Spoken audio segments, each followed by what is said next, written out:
मित्रों, दिल्ली इलेक्शन से ही उपजे इस पूरे प्रकरण में अब अगली बारी जो हम डिस्कस करेंगे इस अंक में वो है आम आदमी पार्टी। इसका क्या भविष्य है? दिल्ली में 40-42%, 43% उनको वोट शेयर है, जो अच्छा खासा है।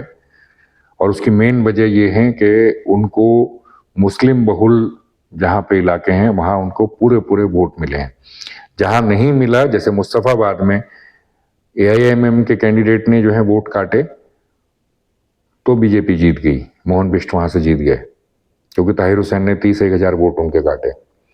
इसी तरह ओखला में अमानतुल्लाह बड़ी मुश्किल से जीते हैं क्योंकि सिफुर रहमान जो है वो उसमें वोट काट गए। लेकिन अदरवाइज सारे जो उनका जो 43% वोट है उसका मेजर जो पोर्शन है वो आया है मुस्लिम वोटों से।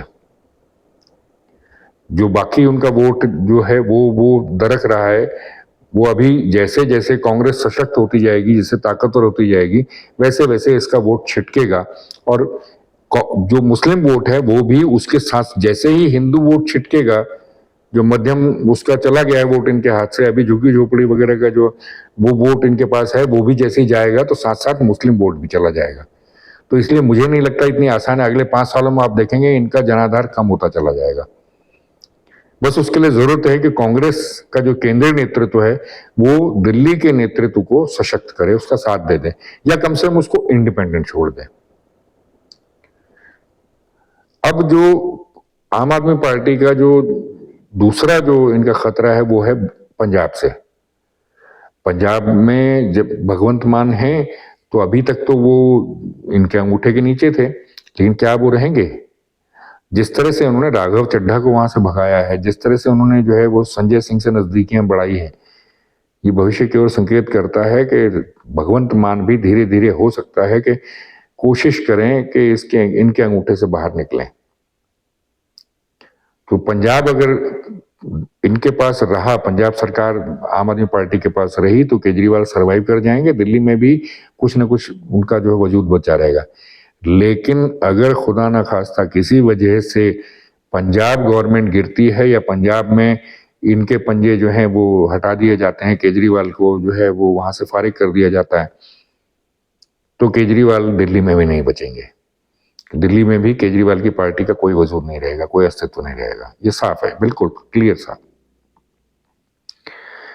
तीसरा जो मैं बात कहना चाह रहा था वो ये था कि ये जो केजरीवाल ने जो सबसे बड़ा नुकसान किया, जो 3 मैं बताता हूं ना कि बदतमीजियां उनकी हैं, झूठ बोलना उनका है, फ्रीबीज हैं, इनके अलावा एक और बड़ा नुकसान किया केजरीवाल ने।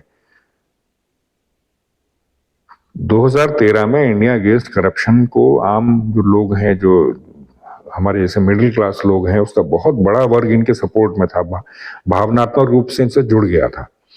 इसीलिए 15 में इनको प्रचंड जो बहुमत मिला था उसकी वजह ही थी। 2020 में भी इसीलिए इनको 62 सीटें मिली थी, क्योंकि अभी भी उनका भरोसा बरकरार था। लेकिन 2020 के बाद रियलाइज हुआ कि नहीं यार, ये तो बाकी पॉलिटिशियंस जो जिन पर भ्रष्टाचार के आरोप वैसे लगते थे, यहां भी तो वही आरोप लग रहे हैं। ये भी तो, इनकी कार्यशैली भी तो वही है, यही सब कुछ कर रहे हैं। इनकी बदतमीजियां वगैरह झेल भी लेते अगर ये ईमानदारी से काम कर रहे थे, पर ईमानदारी का तो आपका जो है वो आईना ही टूट गया। आपकी छवि अब रही नहीं ईमानदार वाली। उसका ये हुआ है कि जो एक आकांक्षा आम आदमी की होती है कि राजनीतिक दलों से इतर कोई तीसरी एक फोर्स बने जो इनके ऊपर अंकुश रखे, सत्ताधीशों पर, राजनीतिक पार्टियों पर, वो अब आकांक्षा खत्म हो गई। अगले 20 साल तक अब कोई नहीं उभरेगा, ऐसा साफ है। तो सबसे बड़ा जो केजरीवाल ने नुकसान किया है वो ये किया है। और बाकी तो ये है कि अगर पंजाब गवर्नमेंट रही इनके हाथ में तो ये आगे भी चलेंगे। पंजाब गवर्नमेंट इनके हाथ से चली गई या पंजाब गवर्नमेंट ने इनसे किनारा कर लिया, लोकल वहां की यूनिट सशक्त हो गई, तो भी ये खत्म है। ये दिल्ली में फिर इनका वजूद जो है वो दोबारा देखने को नहीं मिलेगा। और इसके साथ साथ ही आप देखेंगे कांग्रेस भी उसी हिसाब से सशक्त होती चली जाएगी। तो आज के अंक में इतना ही, फिर अगले अंक में आपसे मुलाकात होगी। नमस्कार।